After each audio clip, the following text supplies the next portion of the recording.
नमस्कार, आप देख रहे हैं प्रदेश का नंबर 1 और सबसे भरोसेमंद news channel India news Haryana. मैं हूं सुप्रीत सचदेव। फरीदाबाद मेट्रो में आपका स्वागत है। आपको दिखाते हैं स्मार्ट सिटी फरीदाबाद की हर तमाम बड़ी और आपसे सरोकार रखने वाली खबर।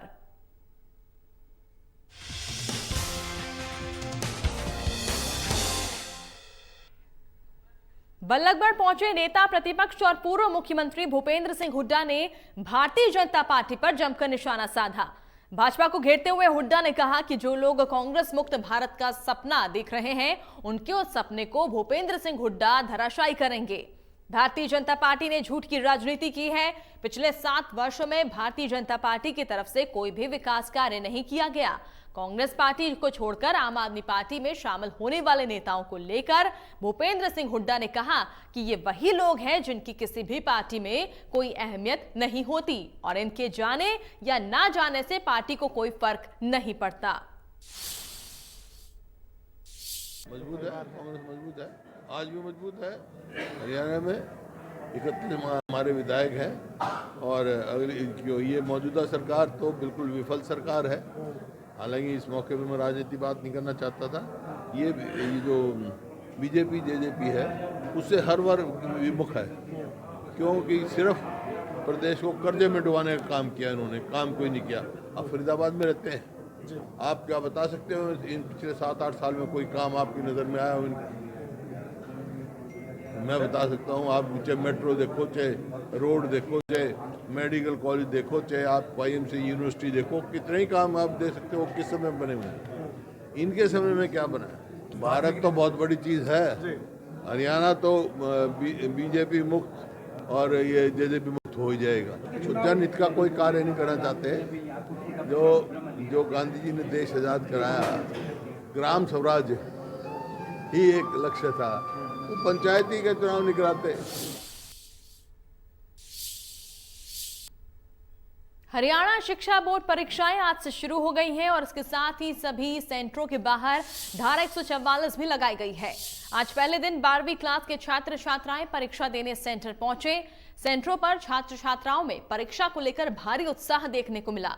स्कूल के अध्यापकों का कहना है कि उनकी तरफ से इस परीक्षा के लिए पूरी व्यवस्था की गई है। हमारे यहाँ बोर्ड के 2 सेंटर हैं और बोर्ड की जो भी गाइडलाइंस आई हुई हैं उनको हम सबका फॉलोअप कर रहे हैं। जैसे एक कमरे में 24 बच्चे बैठ सकते हैं, तो हमने सिर्फ 24 ही बेंच डाली है, बाकी बेंच बाहर निकलवा ली है। और एक बेंच पे एक ही बच्चा बैठेगा और सभी के पास मास्क होना चाहिए और सभी के हाथ सैनिटाइज कराएंगे और अंदर भी सिर्फ उन्हें ही आने देंगे एडमिट कार्ड देखने के बाद। 5 राज्यों में चुनाव के बाद तेल की कीमतों में लगातार बढ़ोतरी हो रही है। सरकारी तेल कंपनियों ने आज एक बार फिर पेट्रोल डीजल की कीमतों में इजाफा कर दिया। पेट्रोल के रेट में 85 पैसे प्रति लीटर तो डीजल में 75 पैसे प्रति लीटर का इजाफा हुआ है। पिछले 9 दिनों में पेट्रोल और डीजल की कीमतों में 8वीं बार इजाफा हुआ, जिसका सीधा असर आम आदमी की जेब पर हुआ है। देश में बढ़ते पेट्रोल और डीजल के दामों से आम जनता कहीं ना कहीं इससे प्रभावित हो रही है और इसी को लेकर के आज हम बल्लभगढ़ के पेट्रोल पंप पर पहुंचे हैं और लोगों से जानने की कोशिश करेंगे कि जिस तरीके से पेट्रोल और डीजल और तमाम उन चीज़ों के जो रेट बढ़ रहे हैं उनसे कितने प्रभावित हो रहे हैं। कुछ लोग भी हमारे साथ मौजूद हैं, उनसे भी बात करने की कोशिश करेंगे कि जिस तरीके से पेट्रोल और डीजल के जो दाम बढ़ रहे हैं उससे कितना प्रभावित लोग। सर, क्या नाम आपका? मनवीर खटाना। मनवीर जी, जिस तरीके से पेट्रोल और डीजल के दाम बढ़ रहे हैं, कितना फर्क आप लोगों की जेब में पड़ रहा है इससे? बहुत फर्क पड़ रहा है यार, बहुत प्रॉब्लम हो रहा है, बहुत ज़्यादा दिक्कत हो रहा है। जो ना बजट बिल्कुल खराब हो गया है, डगमगा गया है। रोज आते हैं 1 रुपये 2 रुपये बढ़ जाता है माइया। तो आज भी कहीं ना कहीं रेट बढ़े हैं? नहीं, अभी तो मुझे आज का तो मालूम नहीं, बट रोज बढ़ रहा है, दिक्कत हो रहा है, बहुत प्रॉब्लम हो रहा है। देखिए, साफ तौर पर इनका भी कहना है कि रेट जो बढ़ रहे हैं और जिससे इनकी जेबों पर भी खासा असर पड़ रहा है। बजट भी कहीं ना कहीं बिगड़ता हुआ दिखाई दे रहा है। उस और साफ तौर पर अंदाज़ा लगा सकते हैं। अगर फिलहाल के अगर रेट की अगर बात की जाए तो आज का पेट्रोल का रेट 101 रुपये 76 पैसे है और डीजल की अगर रेट की अगर बात की जाए तो 92 रुपये 99 पैसे है और जिससे सीधा असर जो है आम जनता की जेब पर पड़ता हुआ दिखाई दे रहा है। और वहीं CNG के अगर रेट की बात की जाए तो उसमें भी कहीं ना कहीं रेट बढ़ देखने को मिल रही है और लोग भी कुछ मौजूद हैं, उनसे भी बात करने की कोशिश करेंगे कि उनका क्या कहना है इस चीज़ को लेकर। सर, पेट्रोल डीजल के जो रेट बढ़ रहे हैं उससे कितना असर जो है आप लोगों की जेब पर पड़ रहा है? सर, आम इंसान को तो बहुत ज़्यादा पड़ रहा है, जिसको नहीं पड़ रहा वो नहीं पड़ रहा है, मजबूरी है हर किसी की। तो पेट्रोल डीजल के दाम बढ़ने से जो और भी पदार्थ की चीज़ें हैं उनके भी कहीं ना कहीं रेट बढ़ने के आसार बने हुए हैं। किस चीज़ के? पेट्रोल डीजल के जिस तरीके से दाम बढ़ रहे हैं, ट्रांसपोर्ट भी है और भी जो सामान आते हैं उसमें भी रेट बढ़ चुके हैं सर, बढ़ चुके हैं और आगे और बढ़ेंगे। मेरे ख्याल से 125 रुपये पेट्रोल और 115 रुपये डीजल का रेट होने वाला है। देखिए, इनका साफ तौर पर कहना है कि जिस तरीके से महंगाई बढ़ रही है उससे कहीं ना कहीं आम जनता कहीं ना कहीं बहुत प्रभावित होगी। और जो वहाँ के पेट्रोल पंप है, जो कर्मचारी हैं, उनसे भी बात करनी करेंगे कि जिस तरीके पेट्रोल डीजल के जो दाम बढ़ रहे हैं उससे इनके सेल में कितना फ़र्क पड़ रहा है। पेट्रोल डीजल के जो दाम बढ़ रहे हैं फर्क पड़ रहा है? हमारी सेल में तो कोई फर्क नहीं है जी। कोई फर्क नहीं पड़ रहा। सेल तो उतना ही है। सेल तो उतना ही है। ठीक है, इनका साफ तौर पर कहना है कि पेट्रोल डीजल के जो दाम बढ़ रहे हैं उनसे इनकी सेल पर कोई फर्क नहीं पड़ रहा। सेल जो है वो ऐसी है, लेकिन इसी तरीके से अगर महंगाई बढ़ती रही तो आम जनता की जेब पर खासा असर आने वाले समय में देखने को मिलेगा। बल्लभगढ़ से इंडिया न्यूज़ के लिए जयप्रकाश भाटी। बल्लभगढ़ की चावला कॉलोनी 100 फुट रोड पर बिजली के ट्रांसफार्मर में लगी अचानक आग लग गई और देखते ही देखते ट्रांसफार्मर जलकर राख हो गया। ट्रांसफार्मर में लगी भीषण आग से बड़ा हादसा होते होते बच गया। मौके पर पहुंची दमकल की गाड़ी ने जैसे तैसे आग पर काबू पाया। बिजली विभाग के जेई ने बताया कि शॉर्ट सर्किट के चलते ट्रांसफार्मर में भीषण आग लग गई थी, जिसकी सूचना तुरंत फायर ब्रिगेड को दी गई और इसने मौके पर पहुंचकर आग पर काबू पाया।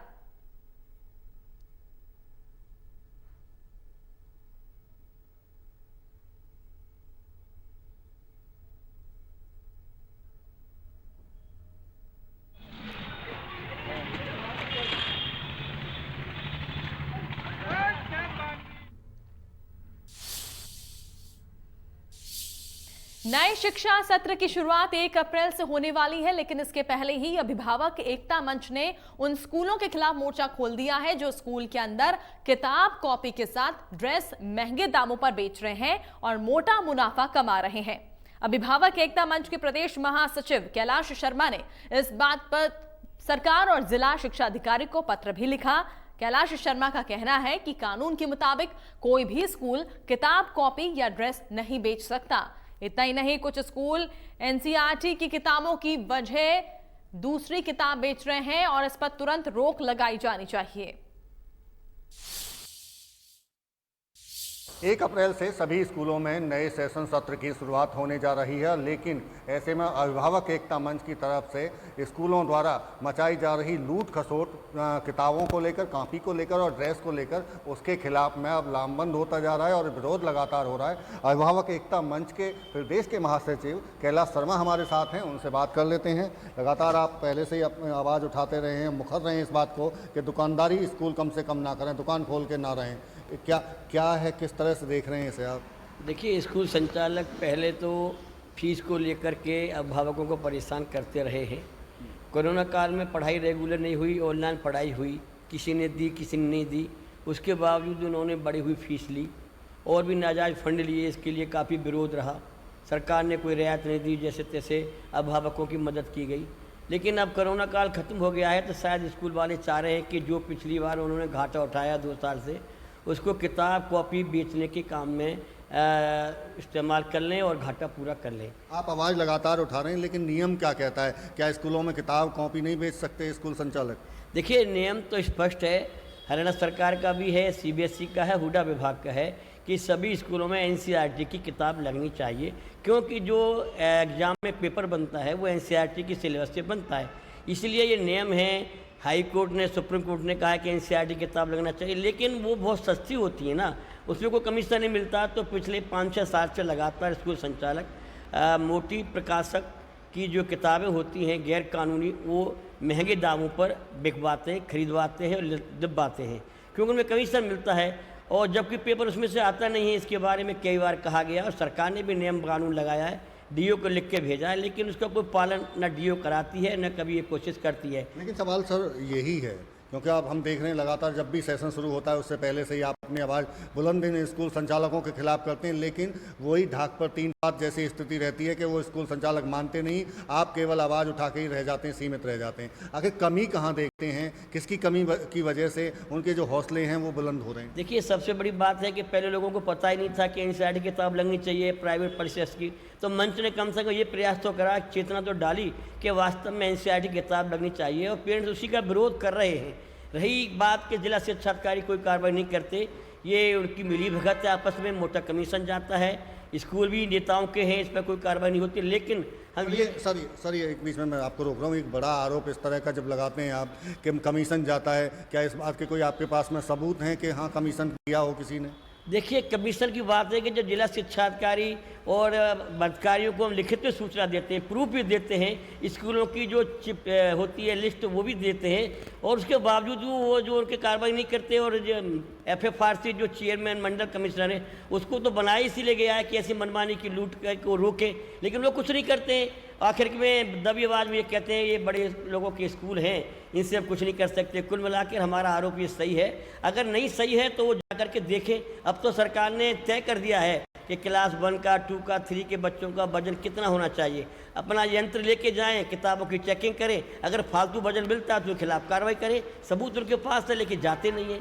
लेकिन फ़र्क कितना आता है अगर NCERT का जिस तरह आप जिक्र करते हैं और अगर प्राइवेट इस किताबें लगाई जाती हैं तो कीमत में कुछ ज़्यादा फर्क आता है? देखिए, NCERT की किताब आती है 50-60 रुपये की, और वो प्राइवेट पसीना 500 और 600 रुपये की आती है, मोटी किताब होती है। जबकि सिलेबस आता है NCERT की, उसमें कमीशन मिलता नहीं, इसीलिए NCERT की किताबें वो लगाते नहीं है, जब पेपर उसमें से नहीं आता। एक बड़ी चौंकाने वाली बात है कि पहले हम तुम सब पुरानी किताबों से पढ़ते थे, लेकिन ये क्या करते हैं कि प्राइवेट किताबों में भी अगर कोई पिछली किताब ना पढ़ ले उसमें से एक दो चैप्टर बदल देते हैं जिससे कि नई किताब खरीद ले लिए।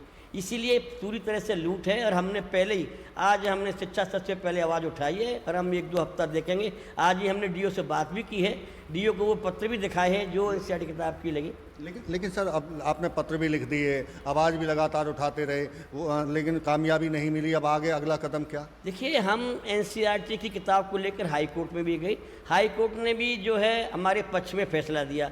स्कूल वाले भी गए कि जी NCERT किताब सिलेबस के अनुसार नहीं होती हैं, प्राइवेट लगाई जाए, वहाँ से भी उन्होंने हार की खाई। हम ये देखेंगे कि अगर जिला शिक्षा अधिकारी हमारी शिकायत के बाद कुछ नहीं किया तो हम अवमानना का केस करेंगे, उसमें DO को भी पार्टी बनाएंगे, स्कूल वालों को बुलाएंगे और सरकारी डिपार्टमेंट को भी बनाएंगे, अवमानना का केस डालेंगे। बिल्कुल निश्चित तौर से देखिए, बड़ा सवाल इसी बात को लेकर खड़ा हो रहा है कि निजी स्कूल संचालकों द्वारा नियम के विरुद्ध जाकर स्कूलों में एक तरह से कहें तो किताब और कॉपी और ड्रेस की एक तरह से दुकानें खोल ली हैं और महंगे दामों पर उन्हें बेचा जा रहा है। इसीलिए लगातार पिछले कई सालों से अभिभावक एकता मंच लगातार लोगों को जागरूक कर रहा है, तो वहीं कहीं ना कहीं स्कूलों पर और डिपार्टमेंट पर दबाव बनाने की भी कोशिश की जा रही है, लेकिन अभी इसका कोई परिणाम बेहतर सामने नहीं आया। इसीलिए अब उनकी तरफ से साफ तौर से कहा जा रहा है कि अगर नियमों को नहीं माना जाता है तो फिर वो अगर उन्हें कोर्ट भी जाना पड़े तो वहाँ भी जाएंगे। फरीदाबाद से देवेंद्र कौशिक, इंडिया न्यूज़। और देश में ट्रेंडिंग टॉपिक चल रही द कश्मीर फाइल्स फरीदाबाद के बल्लभगढ़ में भी चर्चा में है। यहां सेक्टर 2 मार्केट में नारियल पानी बेचने वाले कृष्णा को कश्मीर फाइल्स फिल्म को लेकर धमकी भरे कॉल आ रहे हैं। दरअसल पिछले कई दिनों से नारियल पानी बेचने वाले कृष्णा ने ऐलान किया था कि जो भी शख्स कश्मीर फाइल्स फिल्म देखकर आएगा और मूवी के टिकट दिखाएगा उसे मुफ्त में वो नारियल पानी पिलाएगा। जब ये सिलसिला शुरू हुआ तो खबरें मीडिया में आई, जिसका नतीजा ये हुआ कि इस नारियल पानी बेचने वाले को फोन पर धमकियां आने शुरू हो गई। इसके बाद कई संगठन और लोग उसके साथ जुड़ गए, जिसकी शिकायत पुलिस पे दी गई और पुलिस ने कार्रवाई करते हुए FIR दर्ज कर जांच शुरू कर दी। आइडिया जी मुझे मूवी देख के ही आया था जी। मूवी से जो दिल पे ठेस पहुंची, जो अत्याचार उस मूवी में दिखाया गया हुआ था हिंदुओं पे उस टाइम, उस मूवी को देख के मन में याद हुआ कि जो ज़्यादा से ज़्यादा लोगों को प्रेरित किया जाए इस मूवी के लिए, और आगे फ्यूचर में भविष्य में कभी अपने हिंदू भाइयों के साथ इतना बुरा ना हो जितना बुरा अत्याचार उस टाइम हुआ था और हिंदू भाइयों ने सहा था उस टाइम। सुना है धमकी आई है, आप नारियल के बदले अपना मूवी टिकट के बदले नारियल फ्री में दे रहे हो, धमकी आई है, क्या तो धमकी है और कब ये धमकी आई? धमकी आई थी जी, कल से आ रही है जी, कल शाम से धमकी आ रही है जी। आज भी कुछ फ़ोन आए थे गाली गलौज कर रहे, कल धमकी आई थी जी कि तुम विशेष समुदाय के लोग थे जी। उसने नाम भी बताया था अपना, जगह तो नहीं बताई कहाँ से बोल रहा हूँ। तो उसने कहा था भाई तुम साले हमें बदनाम कर रहे हो झूठी मूवी के पीछे, अत्याचार तुम करो, बदनाम हमें करो, तुम कर जो तू प्रचार जो कर रहा था इस मूवी के लिए, इस प्रचार को 2 दिन में बंद कर दे, नहीं तो 2 दिन में तुझे इसके परिणाम मिल जाएंगे और तुझे पता भी नहीं चलेगा तेरे साथ क्या हुआ। और इसी के साथ फरीदाबाद मेट्रो न्यूज में फिलहाल के लिए इतना ही। बाकी तमाम बड़ी खबरों के लिए देखते रहिए इंडिया न्यूज हरियाणा। नमस्कार।